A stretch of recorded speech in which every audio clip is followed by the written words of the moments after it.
très heureuse de vous retrouver pour vous informer sur la 10e rue télévision. Pour commencer, les titres. Mariage, église, parti politique, la SANCO décide de couper la poire en deux entre guéguerres opposant majorité et opposition. Le prince de l'église catholique décide de prendre la place de l'église au milieu du village. Désormais, l'opposition ne sera plus perçue comme la fille aînée de l'église. Les parlementaires debout de l'UDPS étaient en conclave dimanche dernier. Objectif, renforcer l'unité au sein de cette structure. Parlons football, Ballon d'Or France Football. C'est ce lundi que le nom du gagnant sera connu. Les nominés donc sont Lionel Messi, Cristiano Ronaldo, Robert Lewandowski ainsi que Karim Benzema. Voilà tout pour les titres. Merci à vous pour votre fidélité. Le Premier ministre Jean-Michel Sama Lukonde a rendu une visite de courtoisie à l'ancien Premier ministre et président honoraire du Sénat, Léon Kengo Wadondo, en sa résidence de la Gombe. Z Moukoko.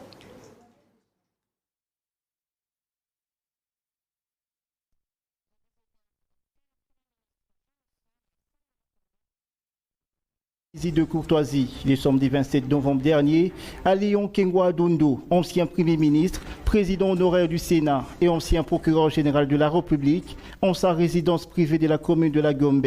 Le chef du gouvernement n'y est pas allé même réduire. Il a apporté à cet ancien procureur général de la République une œuvre d'art dénommée Offrande du célèbre grand artiste Missombo. Ces cadeaux très symboliques représentent un don d'histoire, un homme qui ne s'appartient plus, qui est significatif pour un ancien Premier ministre qui s'est sacrifié en rendant des loyaux services à la nation. Ça, j'ai voulu donner ça parce que ça s'appelle l'offrande. C'est comme ça qu'il a appelé cette statue. L'offrande. L'offrande. J'ai pensé à ce mot parce que j'estime que pour le temps que vous avez passé dans les institutions, c'est un véritable don de soi. C'est vrai. À la République. Ouais. Moi, je peux encore mieux le témoigner parce que je ne m'appartiens plus. Depuis que je suis à ma fonction, je ne m'appartiens plus. Donc, j'essaie d'imaginer pour toutes les années où vous avez été là. C'est un véritable don de soi. Et c'est pour ça que j'ai voulu que vous ayez cette statue qui s'appelle l'offrande. Cette visite de courtoisie d'une heure a été aussi un moment important d'échange entre les deux personnalités, et ça dans une ambiance conviviale, témoignant l'humilité et la reconnaissance d'un fils envers son père. Léon Kengo Wadondo a promis de lui organiser un dîner à l'occasion de son élévation à ses postes.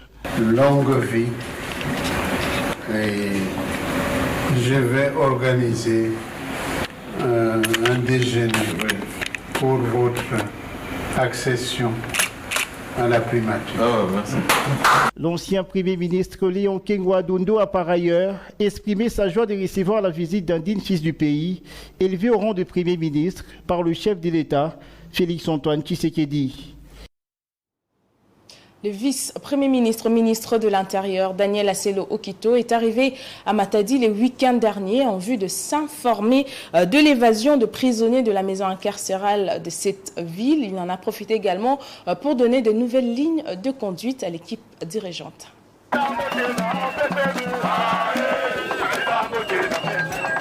Complicité entre assaillants et détenus ou passivité des services de sécurité.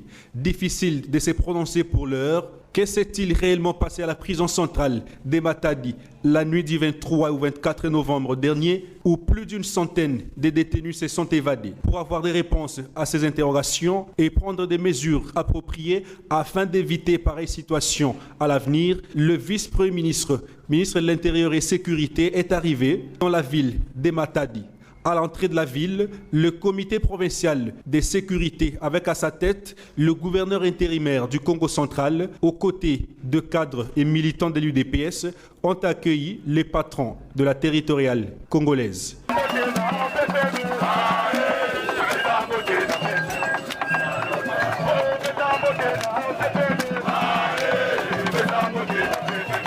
L'agenda de Daniel Asselo Okito Ankoyi prévoit des réunions avec l'exécutif provincial, les autorités militaires et policières de la province, mais aussi les responsables de la prison de Matadi et autres.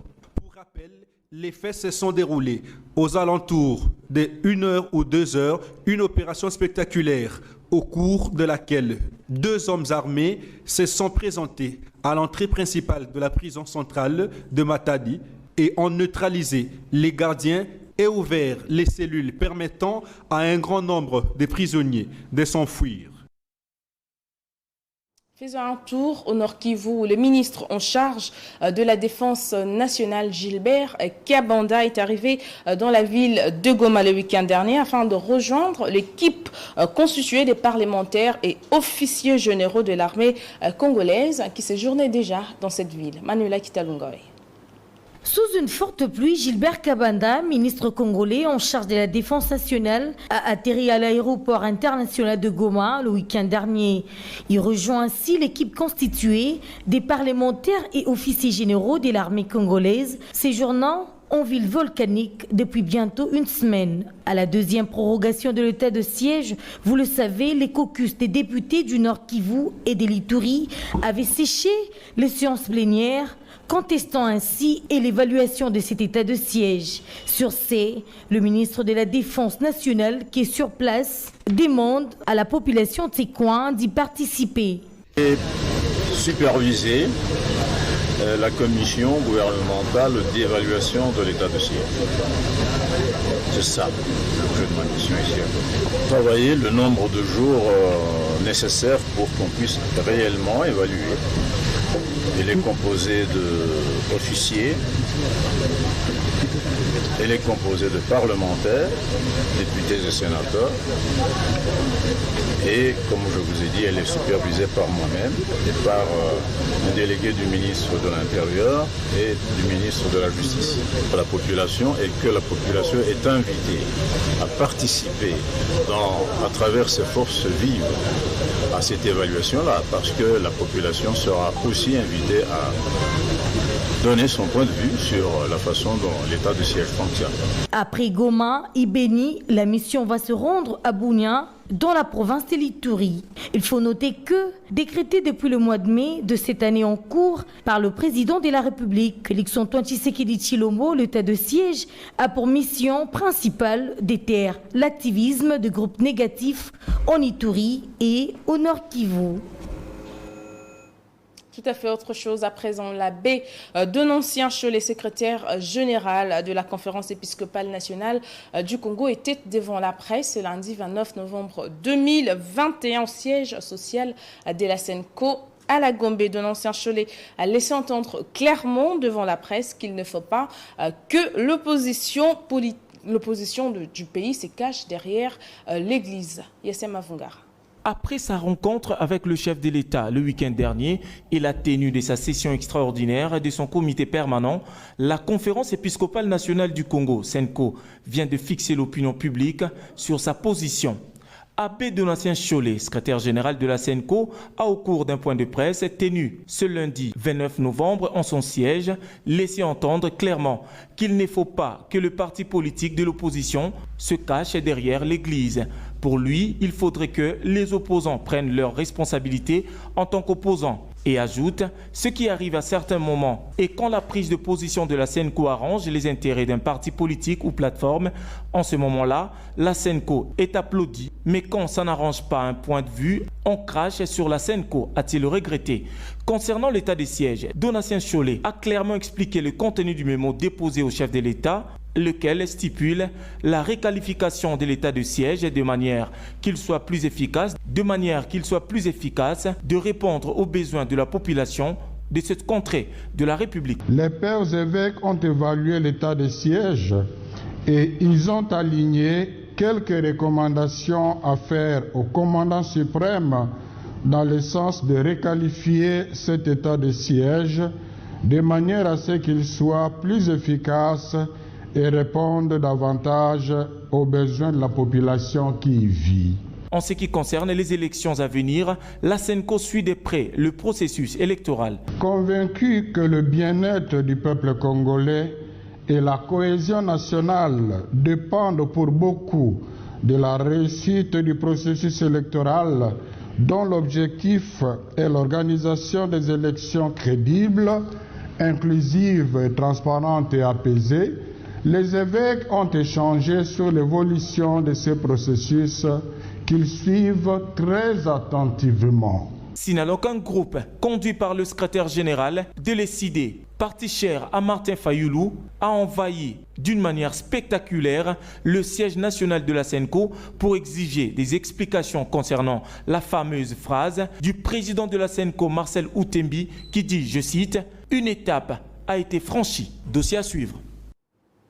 L'ancien ministre de l'EPST, Willy Bakonga, rentrera-t-il en prison, condamné à 3 ans de prison pour blanchiment d'argent? Il a été libéré le jeudi dernier, soit 7 mois après son arrestation. Après quelques jours de sa remise en liberté, la ministre congolaise de la Justice, Rose Mutombo, suggère sa remise en prison et exige des sanctions contre les auteurs de cette décision. Zed Mokoko. Bénéficiaire d'une mise en liberté irrégulière, Willy Bakonga devra retourner en prison.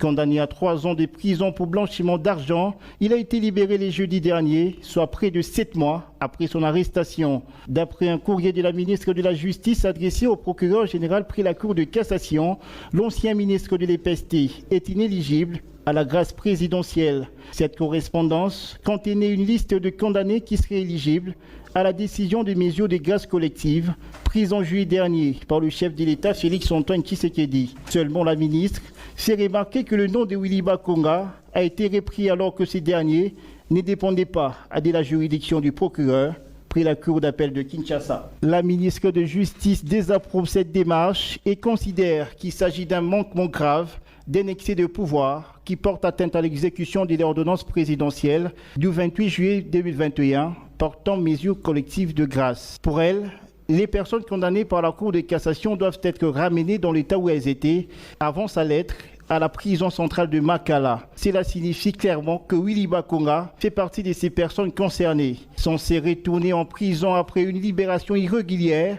l'ancien ministre de l'enseignement primaire, secondaire et technique, Willy Bakonga, reste introuvable dans la capitale congolaise.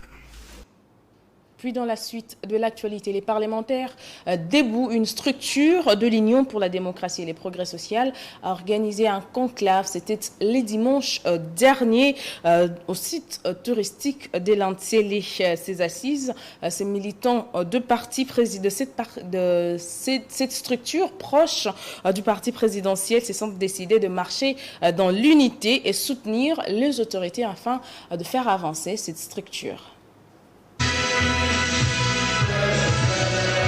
Animé par le souci de l'unité et d'accompagner le chef de l'État, les parlementaires debout, qui est une structure de l'UDPS, parti présidentiel, se sont réunis en conclave après identification de tous les membres de leur structure, avec comme objectif mettre fin aux querelles qui minent le parti et chercher à tenir le même langage entre eux. Au bon déroulement de notre conclave de réflexion politique 2021, qui a pour thème principal « Unissons nos efforts pour regarder dans la même direction », car 2023 approche. Car avec Fachi Béton, l'espoir des Congolais, nous vaincrons et gagnerons toujours. C'est sous le thème « Unissons nos efforts et accompagnons le chef de l'État pour remporter les élections en 2023 ». Que ces assises se sont tenues afin de réfléchir politiquement et mettre fin aux querelles du parti présidentiel et soutenir les autorités de leur structure en vue d'organiser l'UDPS. Pourquoi tenir une telle activité dénommée conclave de réflexion politique des parlementaires debout de l'UDPS 2021? L'organisation de la tenue des États généraux et le financement de ces derniers devient une question intéressante qui nécessite l'implication collective pour crédibiliser l'organisation des élections de la structure. Parlementaires debout, c'est une structure au sein de l'UDPS, parti au pouvoir et qui œuvre pour la réussite de leur premier mandat. L'action de Patriotique pour l'émergence du Congo a organisé une rencontre avec ses militants dans le cadre de sa première sortie médiatique. Le parti qui assume une croissance économique en RDC par l'amélioration du climat des affaires, la création de richesses et d'emplois s'est affirmé comme un parti sur lequel le pays peut compter dans le futur. Patrick Lokala pour plus de détails. Après l'hymne national, le président devant le militant a brossé en quelques lignes l'historique du parti. Il est revenu sur la rencontre qui a eu lieu en France entre lui et l'initiateur de ce mouvement, Louis Watoum, qui s'est soldé sur la création de l'APEC. Le secrétaire général de son côté a axé son discours sur le fonctionnement du parti qui possède déjà son quartier général depuis plus de 6 mois. Dans son adresse, le gardien du siège a précisé que le parti est très bien représenté à travers le pays, constat fait lors de son voyage au Katanga et dans les Lualaba. Ce nouveau parti politique, qui a vu le jour dans le microcosme politique de la RDC, prône le patriotisme, la méritocratie, l'intégrité et le pragmatisme. Justement, à travers la vision de l'initiateur du parti. Et cette vision, l'initiateur du parti qui s'appelle Louis Watoum, ingénieur ami, a fait un constat. La paupérisation de la population. La population vit dans une misère. Et pourtant, la RDC est un pays qui a des potentiels, des richesses. Il y a moyen bien exploiter ces richesses, bien le gérer pour que le peuple puisse sortir de la misère. Alors la particularité va consister à une stratégie que nous allons mettre en œuvre pour justement faire sortir. Le caractère national, républicain, patriotique et non discriminatoire, l'attachement aux valeurs démocratiques par la défense des droits inaliénables du peuple congolais et l'attachement aux valeurs humaines pour protéger la dignité de l'homme sont là le principe fondamentaux de l'APEC dans l'idéologie et la social-démocratique dans un élan patriotique. Fièrement saluer. L'actualité dans nos provinces, l'état de siège décrété par le chef d'État Félix-Antoine Tshisekedi dans les 2 provinces où l'insécurité continue de battre son plein porte de plus en plus de fruits. Tel est le cas de FARDC qui ont libéré 54 civils qui ont été pris en otage par les ADF. Manuela Kitalungoy. Une victoire de plus pour les FARDC en Ituri. Ces vaillants militaires ont libéré 54 civils de main de ZADF lors des patrouilles de combat au village Mazombe dans le territoire d'Irumu le week-end dernier. Parmi les otages libérés figurent 17 femmes, 16 hommes et 21 enfants.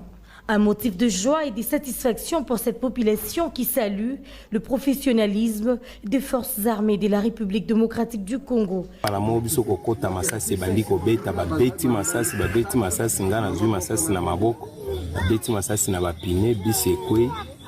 Baeba pasoli paraprise ale babandi komisa bapasager nyonso kotia bango singa bon awa tomoni bakonzi bayambi biso malamu pesi biso biloko ya kolia tuka sécurité mpenza nano tuza bien vraiment.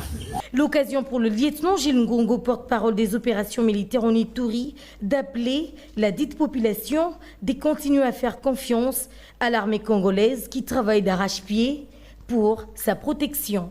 Au nom du gouverneur militaire et commandant des opérations, de continuer à collaborer avec les forces armées, de fournir les informations fiables pour détruire cet ennemi qui endeuille la population. Il s'est dénoté que l'état de siège décrété par le chef de l'État, Félix-Antoine Tshisekedi Tshilombo, en Ituri et au Nord Kivu depuis le mois de mai de l'année en cours, continue à produire des bons fruits.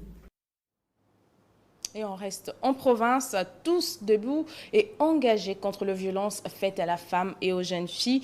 Centre Kassaïen, tel est le thème retenu cette année au Kasaï central pour le 16 jours d'activisme. Manuela Kitalungoy pour plus de détails. Pendant ces 16 jours d'activisme qui part du 25 au 10 décembre prochain, plusieurs activités seront menées au Kasaï central, telles que l'indique Chantal Ndaya, chef des divisions provinciales du genre, famille et enfants. La formation et la vulgarisation de l'édit provincial portant abolition de coutumes avilissantes dans nos 5 zones de santé couvertes par le partenaire Sanru la vulgarisation de la stratégie nationale de la lutte contre les violences sexuelles, les sensibilisations sur les territoires ciblés par ONG, FMDK, CPO, HCR et UNFPA. Sage Moulinda, chargé de programme PNUD Kananga de cet organisme qui vient en appui à cette activité, accorde une attention particulière dans la lutte contre la violence sous toutes ses formes. Le PNUD s'engage pour encourager les acteurs dans les combats de s'approprier les objectifs de cette coordination et aussi de s'impliquer davantage dans la lutte en posant des actes de prévention, de prise en charge et de sanctions contre le présumé auteur de violences basées sur le genre. Pour sa part, Sylvie Kafunda, ministre provinciale du genre, famille et enfants, qui a présidé cette activité au nom du gouverneur de province, dévoile ici le contexte particulier de cette campagne pour les Kasaï centrales. Il s'avère que certains us, coutumes et pratiques inhérents à notre culture continuent à s'ériger en obstacle sur la dignité et les droits de la femme. Ceci renforce l'interpellation qui nous est lancée à l'occasion de cette campagne de 16 jours d'activisme que nous allons lancer bientôt. Signalons par ailleurs que cette grande activité avait pour but principal de protéger les femmes du Kasaï central contre les violences. Et si on parlait santé dans cette édition de journal, l'Organisation mondiale de la santé alerte sur le nouveau variant du coronavirus Omicron, détecté pour la première fois en Afrique du Sud. Un variant qui se propage au monde et présente le risque très élevé, prévient l'OMS. Plamedi Mabaya. Un vent de panique semble souffler sur la planète Terre avec l'apparition du nouveau variant de la Covid-19, Omicron, qui présente une collection stupéfiante qui a un risque très élevé et une rapidité de contamination. Détecté en Afrique du Sud, l'apparition du nouveau variant est classée parmi les préoccupations de l'Organisation mondiale de la santé. Le nombre élevé des mutations de ce variant pourrait menacer l'efficacité de vaccins existants. Les métamorphoses du virus initial peuvent potentiellement le rendre plus transmissible jusqu'à rendre le variant dominant selon les scientifiques sud-africains. À cet effet, plusieurs États ont pris des mesures strictes pour éviter la propagation de ce virus, notamment la France, la Belgique, l'Israël, le Japon et d'autres pays africains. Parmi ces mesures, on note la fermeture des frontières, le confinement de toute personne en provenance de l'Afrique du Sud et d'autres pays où l'infection de ce virus a été recensée. Notons par ailleurs que la pandémie à Covid-19 a déjà causé la mort de plus de 5 millions de personnes dans le monde depuis fin 2019. Et on parle football. On commence d'abord avec cette brève. C'est ce lundi 29 novembre 2021 que le monde sportif va découvrir le nom du 65e Ballon d'Or, un trophée octroyé au meilleur joueur de la saison par France Football. Lionel Messi, Cristiano Ronaldo, Robert Lewandowski et Karim Benzema sont là les joueurs favoris. Nous y reviendrons. Les 3 clubs congolais engagés aux interclubs de la CAF ont joué leur match amical de tour, leur match aller, voulais-je dire, de tour de barrage de la Coupe de la Confédération de la CAF le dimanche 28 novembre 2021. Une bonne option pour le tout-puissant Mazembe qui a su arracher une victoire, 1-0. Regardez.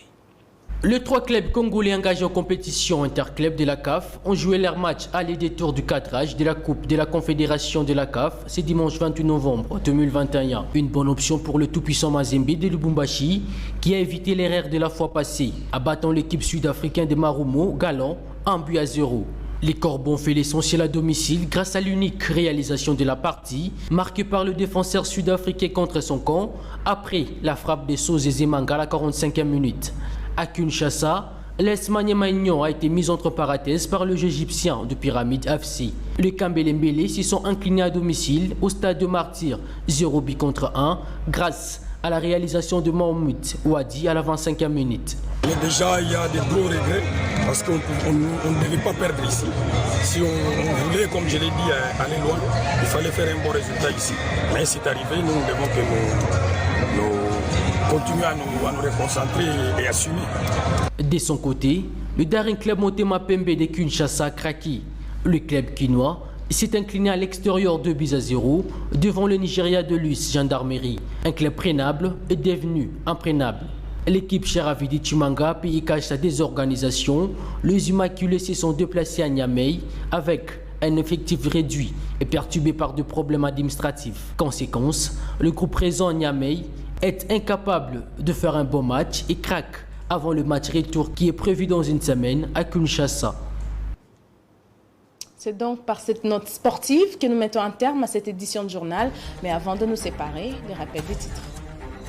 Mariage, église, parti politique, la SANCO décide de couper la poire en deux entre guéguerres opposants, majorité et opposition. Le prince de l'église catholique ont décidé de prendre la place de l'église au milieu du village. Désormais, l'opposition ne sera plus perçue comme la fille aînée de l'église et ses revendications devront porter sur le caractère d'indépendance vis-à-vis de cette dernière. Autre chose, les parlementaires debout de l'UDPS étaient en conclave dimanche dernier. Objectif, renforcer l'unité au sein de cette structure. Et en football, on a parlé de ces trophées de Ballon d'Or qui sera remis ce soir. En tout cas, le nom du gagnant est très attendu. Voilà tout pour le rappel des titres.